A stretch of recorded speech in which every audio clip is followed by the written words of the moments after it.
പടക്കളം സിനിമയുടെ OTT release date വന്നിട്ടുണ്ട്.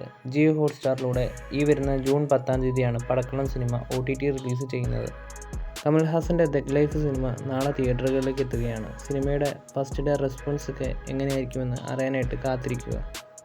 നരിവേട്ട സിനിമയുടെ ഇന്നലത്തെ കേരള ബോക്സ് ഓഫീസ് കളക്ഷൻ 41 ലക്ഷമാണ്. 12 ദിവസം കൊണ്ട് 13,31 ലക്ഷം രൂപയാണ് സിനിമ കേരളത്തിൽ നിന്നും ഗ്രോസ് കളക്ഷനായിട്ട് നേടിയിരിക്കുന്നത്.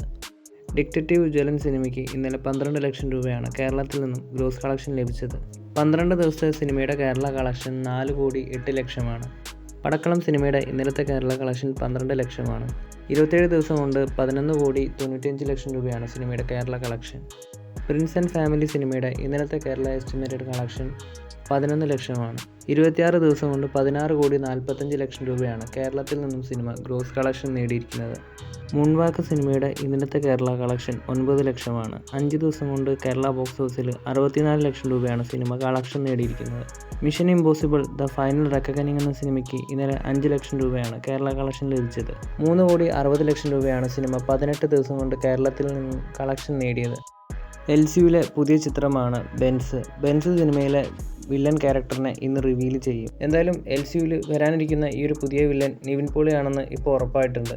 എന്തായാലും വൈകിട്ട് 5 മണിക്ക് സിനിമയുടെ ഭാഗത്തുനിന്ന് വരാനിരിക്കുന്ന ക്യാരക്ടർ ഗ്ലിംസ് കാണാനായിട്ട് കാത്തിരിക്കാം. ജയറാമും 2018 സിനിമയുടെ ഡയറക്ടറായ ജൂഡ് ആൻ്റണി ജോസഫും ഒരുമിക്കുന്ന ഒരു സിനിമ വരാൻ പോകുന്നു. ശ്രീ ഗോകുലം മൂവീസ് ആയിരിക്കും ഈ ഒരു സിനിമ നിർമ്മിക്കുന്നത്. ജൂഡ് ആൻ്റണി ജോസഫ് ഈ ഒരു സിനിമയ്ക്ക് വേണ്ടി തിരക്കഥ മാത്രമാണ് എഴുതുന്നതെന്നും സിനിമ സംവിധാനം ചെയ്യുന്നത് പുതിയൊരു ഡയറക്ടർ ആയിരിക്കുമെന്നാണ് റൂമേഴ്സ് വരുന്നത്. 40 കോടി അല്ലെങ്കിൽ 50 കോടി ബജറ്റിൽ വരുന്ന ഒരു സിനിമയായിരിക്കും ഇതെന്നും പറയുന്നുണ്ട്.